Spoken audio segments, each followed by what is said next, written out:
Hello everyone, welcome to my channel. मैं हूं शिखा। इस वीडियो में हम प्रीवियस टॉपिक को ही आगे कंटिन्यू करेंगे और इससे रिलेटेड कुछ ऑब्जेक्टिव टाइप क्वेश्चंस भी कंप्लीट करेंगे। अनुच्छेद 148 अनुच्छेद 148 नियंत्रण महालेखा परीक्षक के पद का प्रावधान करता है। केग के पद का प्रावधान है अनुच्छेद 148 में, और इसकी नियुक्ति जो है वहीं इसकी नियुक्ति मंत्रिपरिषद की सिफारिश पर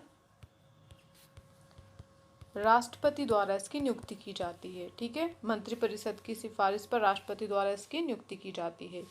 यदि ऑब्जेक्टिव टाइप क्वेश्चंस में आपको 4 ऑब्जेक्टिव में से आपको 2 ऑब्जेक्टिव इस तरीके से दिए जाते हैं, जिसमें एक में लिखा होता है मंत्रिपरिषद की सिफारिश पर राष्ट्रपति द्वारा, और दूसरे ऑब्जेक्टिव में दिया रहता है सिर्फ राष्ट्रपति द्वारा, तो आप फर्स्ट प्रेफरेंस किसे देंगे? आप फर्स्ट प्रेफरेंस फर्स्ट वाले आंसर को देंगे, मंत्रिपरिषद की सिफारिश पर राष्ट्रपति द्वारा। अगर आपको क्वेश्चन आता है कि केग की नियुक्ति किसके द्वारा की जाती है, तो मंत्रिपरिषद की सिफारिश पर राष्ट्रपति द्वारा इसकी नियुक्ति की जाती है।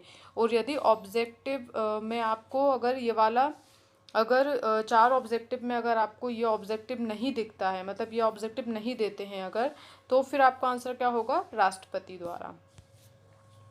नेक्स्ट हम देखते हैं अनुच्छेद 149। अनुच्छेद 149 में इसके कार्य और शक्तियों का वर्णन है। कार्य एवं शक्तियाँ। ठीक है, अनुच्छेद 149 इसके कार्य और शक्तियों से रिलेटेड है। हमने इसकी नियुक्ति देख ली, इसकी नियुक्ति राष्ट्रपति द्वारा की जाती है। अच्छा, ये शपथ किसके समक्ष लेगा? ये राष्ट्रपति के समक्ष। ठीक है, और शपथ का जो प्रावधान है वह अनुसूची 3 में भी है, तो आप याद रखना अनुसूची 3 में शपथ का प्रावधान है, और वहीं ये शपथ किसके सामने लेगा? राष्ट्रपति के सामने। ये अपना त्यागपत्र किसे देंगे? ये अपना त्यागपत्र भी राष्ट्रपति को देगा। ये अपना त्यागपत्र भी किसे देगा? राष्ट्रपति को अपना ये त्यागपत्र देंगे। इनके अगर हम कार्यकाल की बात करें तो इनका कार्यकाल जो है, इनका कार्यकाल कितना होता है? इनका कार्यकाल होगा 6 या फिर 65 वर्ष की अवधि। ठीक है, 6 या 65 वर्ष की अवधि, जो भी पहले हो, या तो 6 साल कंप्लीट कर ले ये, या फिर इनकी एज कितनी हो जाए, या फिर इनकी 65 ईयर्स एज हो जाए, तो जो भी पहले हो, जहाँ तक इनका ये कार्यकाल रहेगा तब तक इनका कार्यकाल रहेगा। इनको हटाने की प्रक्रिया क्या है? इनको हटाने की प्रक्रिया किस प्रकार से है? जिस प्रकार से सुप्रीम कोर्ट के न्यायाधीश को हटाया जाता है, ठीक उसी प्रकार से इनको हटाने की प्रक्रिया है। उसी समान इनको भी इनके पद से हटाया जा सकता है। और जो सुप्रीम कोर्ट के जो न्यायाधीश है, उनको हटाने की प्रक्रिया का उल्लेख हमें अनुच्छेद 124 के 4 में आपको इस प्रक्रिया का प्रावधान मिलेगा। वहीं अगर हम देखें तो सुप्रीम कोर्ट और हाई कोर्ट के न्यायाधीश और मुख्य निर्वाचन आयुक्त और फिर वहाँ चल के केग, इन चारों को हटाने की प्रक्रिया एक जैसी है। ठीक है, नेक्स्ट हम देखेंगे केग जो है राज्य सरकार के लिए लेखाकार व लेखा परीक्षा दोनों की भूमिका निभाता है।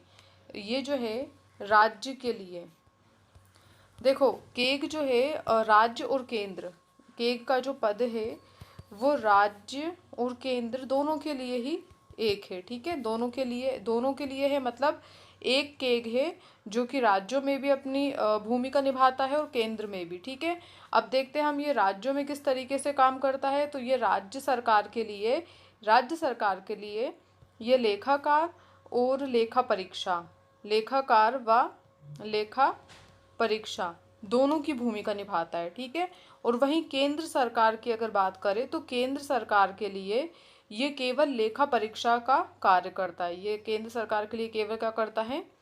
लेखा परीक्षा का कार्य करता है। ठीक है, पहले ये दोनों काम करता था। पहले ये केंद्र सरकार के लिए भी लेखा परीक्षा और लेखाकार और लेखा परीक्षा दोनों की भूमिका निभाता था केंद्र सरकार के लिए, पर 1976 में इसको इसके लेखाकार के पद से मुक्त कर दिया गया, और अब ये सिर्फ लेखा परीक्षा की भूमिका ही निभाता है। ठीक है, लेखा परीक्षक की भूमिका निभाता है। फिर हम देखेंगे योग्यता के संबंध में, योग्यता के अगर बात करें तो योग्यता के संबंध में यह मौन है, इसकी जिम्मेदारी संसद को दी गई है। योग्यता के संबंध में इसमें कोई विशेष प्रावधान नहीं किया गया है, योग्यता से रिलेटेड कोई भी विशेष प्रावधान नहीं किया गया है। इसके संबंध में संविधान मौन है और इसकी जिम्मेदारी टोटल किसके पास है, संसद पर छोड़ दी गई है। फिर हम देखेंगे वारंट और अधिपत्र। इसको वारंट और अधिपत्र द्वारा नियुक्त किया जाता है। वारंट या फिर हम इसे कह सकते हैं अधिपत्र। इन्हें वारंट और अधिपत्र द्वारा नियुक्त किया जाता है। तो आप ये याद रखना कि अगर आपसे क्वेश्चंस आता है कि वारंट और अधिपत्र द्वारा किन किन को नियुक्त किया जाता है, तो देखो सुप्रीम कोर्ट और हाई कोर्ट। ठीक है, सुप्रीम कोर्ट और हाई कोर्ट के जज, सुप्रीम कोर्ट और हाई कोर्ट के जजों को, और फिर वहीं गवर्नर्स को। ठीक है, जितने भी गवर्नर्स रहते हैं उनको, और फिर केग को। तो इन चारों को जो है, इन चारों की नियुक्ति के संबंध में वारंट और अधिपत्र, या वारंट या फिर जिसे हम अधिपत्र भी कहते हैं, ये जारी किया जाता है। तो आपको याद रखना है कि सुप्रीम कोर्ट हाई कोर्ट के न्यायाधीशों, जज के संबंध में, और वहीं गवर्नर्स के संबंध में, और केग की नियुक्ति के संबंध में वारंट और अधिपत्र जारी किए जाते हैं। नेक्स्ट हम बात करेंगे, पद पर रहते हुए कोई भी अलाभकारी परिवर्तन नहीं किया जा सकता। अगर ये एक बार इनकी पद पर नियुक्ति हो गई तो इनके पद में किसी भी तरीके का अलाभकारी परिवर्तन नहीं किया जाएगा। मतलब ये है कि अगर इनका वेतन भत्ते जो हैं, इनके वेतन भत्तों में बढ़ोतरी की जा सकती है, परंतु इनके वेतन भत्तों में किसी भी प्रकार की कमी नहीं की जाएगी। ठीक है, एक राज्यपाल थे TN चतुर्वेदी, सॉरी राज्यपाल नहीं, केग। ठीक है, खैर ये राज्यपाल भी थे, पर ये सबसे पहले क्या, ये केग के पद पर नियुक्त हुए थे। TN चतुर्वेदी जो है वो केग के पद पर नियुक्त हुए थे, और केग के पद से नियुक्त होने के बाद, केग के पद से मुक्त होने के बाद ये बने थे राज्यपाल। क्या बने थे ये, राज्यपाल। तो आप लोगों के मन में ये क्वेश्चन आ रहा होगा कि ये लाभ, मतलब एक पद छोड़कर, ये मतलब अपन ने अभी तक पढ़ते आए हैं कि जो भी केग के पद से या फिर न्यायाधीश जो भी केग के पद से मुक्त होता है वो किसी भी प्रकार का लाभ का पद धारण नहीं कर सकता। ठीक है, तो अगर आपके मन में ये क्वेश्चन आता है कि ये केग के पद से नियुक्त होने के बाद राज्यपाल कैसे बन गए, तो आपको मैं बता दूं कि राज्यपाल का जो पद है वो लाभ का पद नहीं कहलाता है। राज्यपाल का जो पद है वो लाभ के पद के अंतर्गत नहीं आता है। ठीक है, तो आपको इस बात का ध्यान रखना है। तो फिर आपको याद रखना है कि कौन कौन से जो पद हैं वो लाभ के पद के अंतर्गत नहीं आते हैं। तो उसमें आप याद रखेंगे राष्ट्रपति का पद और उपराष्ट्रपति का पद, फिर वहीं चल के राज्यपाल का पद, और केंद्र सरकार व राज्य सरकार में मंत्री का पद। केंद्र और राज्य सरकार में मंत्री का पद, ये जितने भी पद हैं ये लाभ के पद के अंतर्गत नहीं आएंगे। राष्ट्रपति, उपराष्ट्रपति, राज्यपाल, केंद्र और राज्यों के मंत्री, ये लाभ के पद के अंतर्गत नहीं आते हैं। तो इस बात का विशेष ध्यान रखिएगा। इसलिए TN चतुर्वेदी जो है वो केग के पद से नियुक्त होने के बाद राज्यपाल बने थे। केग के पद से नियुक्ति के बाद कोई भी लाभ का पद धारण नहीं कर सकता। केग जो है, केग के पद से अगर एक बार आप नियुक्त हो गए, ठीक है, केग के पद से नियुक्ति के बाद आप कोई भी लाभ का पद धारण नहीं करोगे। और मैंने बताया है कि लाभ के पद के अंतर्गत कौन कौन से पदों को शामिल नहीं किया गया है। ठीक है, फिर इसे जो है भारत सरकार की संचित निधि से इनका वेतन जो है वो भारत सरकार की संचित निधि पर भारित होता है। इनका वेतन और भत्ते जो हैं वो भारत सरकार की संचित निधि पर भारित होता है। अच्छा, भारित व्यय का मतलब क्या होता है? इसका मतलब होता है जिसमें संसद में मतदान नहीं हो सकता। भारित व्यय का मतलब क्या है? भारित व्यय का मतलब है जिस पर संसद में बहस नहीं हो सकती, जिसमें संसद में मतदान नहीं होगा। ठीक है, उसे कहते हैं हम भारित व्यय। अब हमने देखा कि ये जो केंद्र केक जो है वो केंद्र सरकार के लिए सिर्फ काय का काम करता है, ऑडिटिंग का। ऑडिटिंग का काम करता है, मतलब लेखा परीक्षा की भूमिका निभाता है केंद्र सरकार के लिए।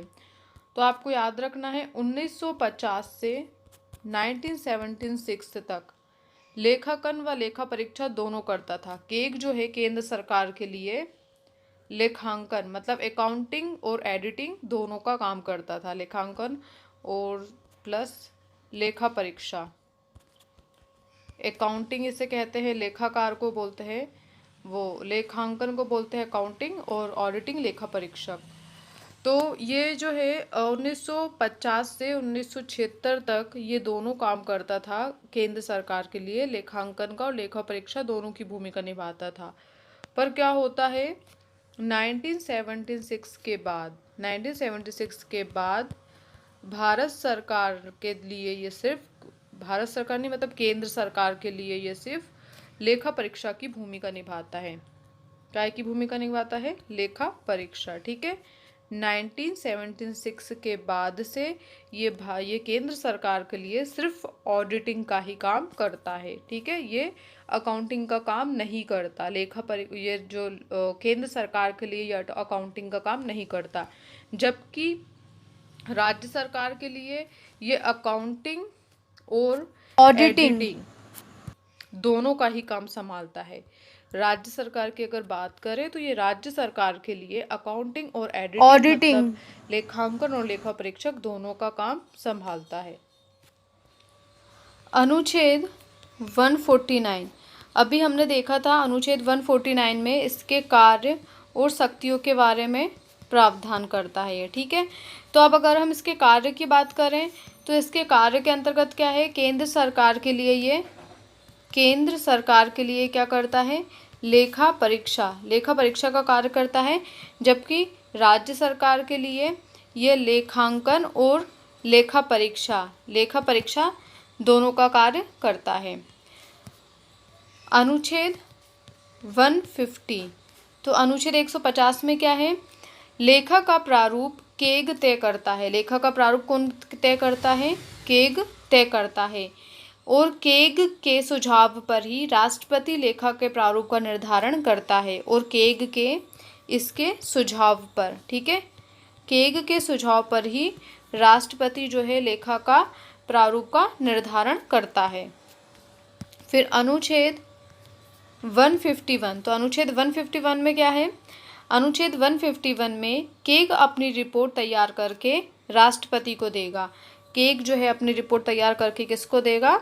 राष्ट्रपति को देगा, और राष्ट्रपति इस रिपोर्ट को संसद में रखवाती है। राष्ट्रपति इस रिपोर्ट को कहाँ रखवाएगी? संसद में। ठीक है, अनुच्छेद 151 में क्या प्रावधान है कि केग जो है अपनी रिपोर्ट तैयार करके राष्ट्रपति को देगा, और राष्ट्रपति इस रिपोर्ट को कहाँ रखवाएगी? संसद के समक्ष रखवाएगी। अब अगर हम देखें कि संसद के लिए, अब अगर हम बात करें संसद के लिए वित्तीय समिति मतलब वित्त संबंधी काम कौन करता है? वित्त समिति कौन है? तो संसद की जो वित्त समिति है वो है PAC। ठीक है, जिसे हम बोलते हैं लोक लेखा समिति, या फिर हम इसे कह सकते हैं पब्लिक अकाउंट्स कमेटी। तो पब्लिक अकाउंट्स कमेटी इसका काम क्या है? तो पब्लिक अकाउंट्स कमेटी का काम है CAG की रिपोर्ट की जांच करना। ठीक है, तो CAG की रिपोर्ट की जांच करता है कौन? PAC, public accounts committee. अब हम बात करेंगे कि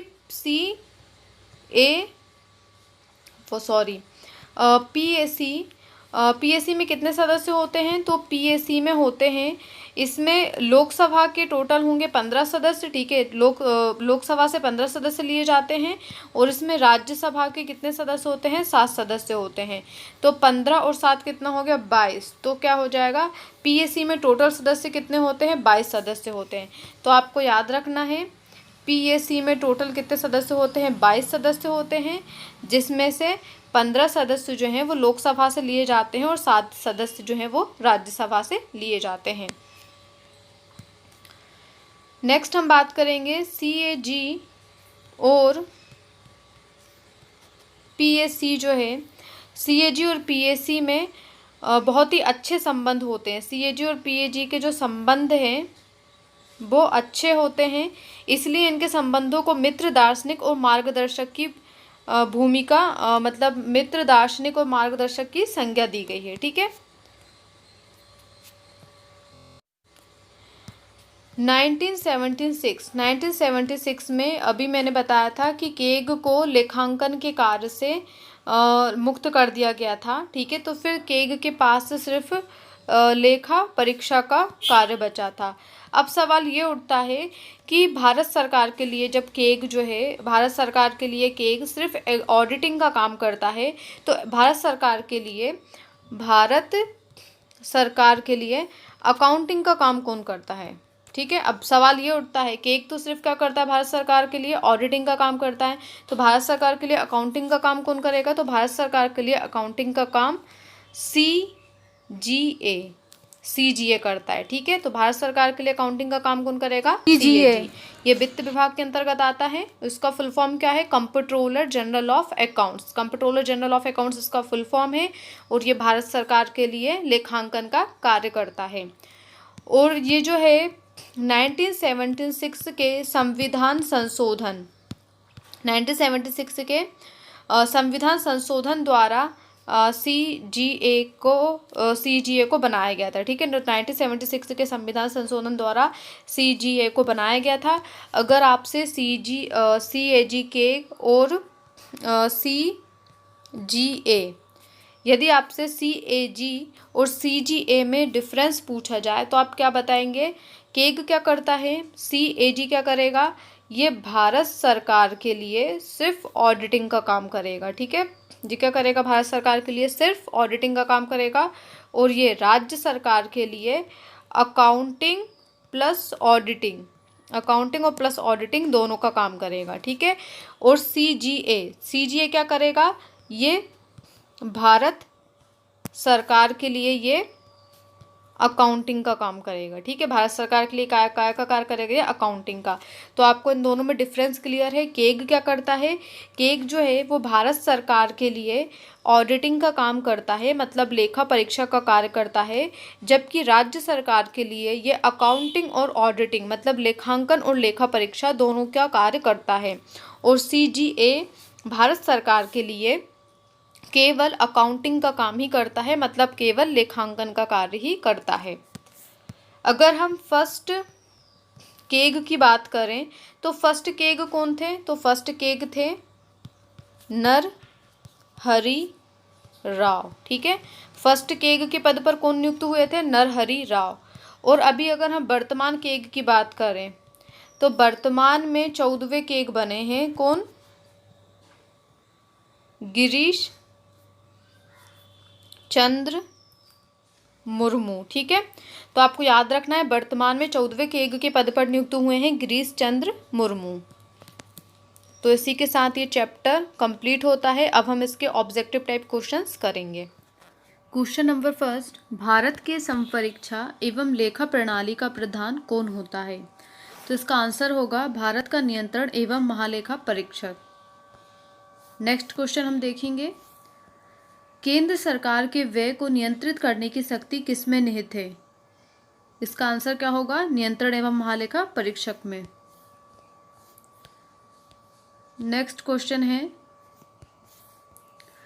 निम्नलिखित में से वह कौन सा अधिकारी है जो भारत सरकार के वित्तीय लेन देनों में लेखाकरण के लिए जिम्मेदार होता है? तो लेखाकरण के लिए कौन जिम्मेदार होता है? नियंत्रण और महालेखा परीक्षक। नेक्स्ट क्वेश्चन देखेंगे हम, भारत का नियंत्रण एवं महालेखा परीक्षक के किसके लिए मुख्य लेखाकार एवं लेखा परीक्षक के रूप में काम करता है? मतलब लेखाकार और लेखा परीक्षक दोनों के रूप में काम करता है। किसके लिए करता है? तो इसका आंसर हो जाएगा दोनों के लिए, राज्य सरकार के लिए। ठीक है।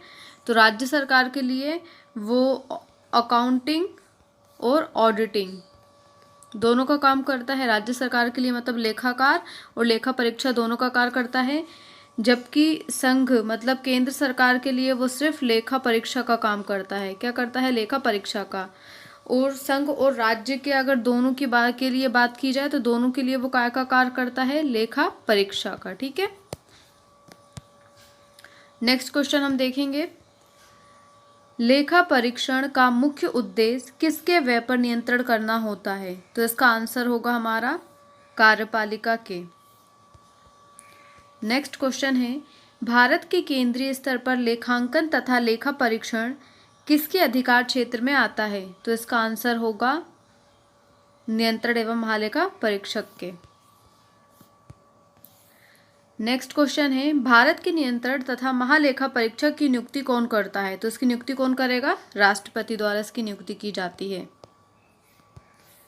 नेक्स्ट क्वेश्चन, निम्नलिखित में से किसके द्वारा भारत के नियंत्रण एवं महालेखा परीक्षक के पद का सृजन किया गया था? किसके द्वारा? संविधान द्वारा। संविधान के कौन से? 148 में लेखा परीक्षक के बारे में प्रावधान है। नोवा हम देखेंगे, कंप्ट्रोलर एंड ऑडिटर जनरल सेवानिवृत्त होते हैं नियुक्ति के 6 वर्ष बाद या फिर 65 वर्ष की आयु जो भी पहले हो जाए। ठीक है, तो 6 वर्ष और 65 वर्ष, आंसर ए होगा। फिर 10वां क्वेश्चन हम देखेंगे, भारत के नियंत्रण तत्व एवं महालेखा परीक्षक की नियुक्ति संविधान के किस अनुच्छेद के तहत की गई है? तो ये किस अनुच्छेद के तहत की गई है? अनुच्छेद 148 के तहत। नेक्स्ट क्वेश्चन हम देखेंगे यहाँ पे, भारत के नियंत्रण एवं महालेखा परीक्षक को किस प्रकार पद से हटाया जा सकता है? तो इसको कैसे पद से हटाया जा सकते हैं? जिस तरीके से उच्चतम न्यायालय के न्यायाधीश को पद से हटाने की प्रक्रिया के समान ही से इसके पद से हटाया जा सकता है। कैसे? उच्चतम न्यायालय के न्यायाधीश को पद से हटाने की प्रक्रिया के समान ही से इसके पद से हटाया जा सकता है। संसद में 2/3 बहुमत पास होने पर राष्ट्रपति की अनुमति से इसको इसके पद से हटाया जा सकता है। नेक्स्ट क्वेश्चन हम देखेंगे, नियंत्रण एवं महालेखा परीक्षक को पदमुक्त किया जा सकता है। तो इसका आंसर क्या होगा? उसी प्रकार जिस प्रकार राष्ट्रपति को हटाया जाता है, उसी प्रकार जिस प्रकार उच्चतम न्यायालय के न्यायाधीश को हटाया जाता है। किन आधारों पर दोष सिद्धि करने के बाद संसद के दोनों सदनों में 2/3 बहुमत से प्रस्ताव पारित कर भारत के नियंत्रण महालेखा परीक्षक को पद से हटाया जा सकता है? ठीक है, कदाचार और अक्षमता, अगर दोनों का आरोप सिद्ध हो जाता है तो इसका आंसर क्या होगा? अपना सी होगा। कदाचार और अक्षमता दोनों का अगर आरोप संसद में अगर तय हो जाता है, 2/3 बहुमत से, अगर दोनों सदनों में 2/3 बहुमत से अगर ये प्रस्ताव पारित हो जाता है तो उसको इसके पद से हटाया जा सकता है। नेक्स्ट क्वेश्चन है, निम्न में से किस सेवानिवृत्त पदाधिकारी को सरकार के अधीन किसी पद पर नियुक्त करने पर वर्जना है? वर्जना मतलब मनाही है। मतलब अगर आप सेवानिवृत्त के मतलब इसमें कहा है कि मतलब ऐसा कौन सा सेवानिवृत्त पदाधिकारी होता है जिसमें किसी पद पर नियुक्त करने पर वर्जना है। मतलब ऐसा कौन सा अधिकारी है जो अगर उसके पद से अगर नियुक्त हो जाए तो आप किसी भी केंद्र सरकार या राज्य सरकार के अधीन कोई दूसरा पद धारण नहीं कर सकते। तो इसका आंसर क्या होगा? Comptroller and auditor general. ठीक है, नेक्स्ट क्वेश्चन देखेंगे हम, किस सेवानिवृत्त नियंत्रण एवं महालेखा परीक्षक को वित्त आयोग का अध्यक्ष बनाया गया?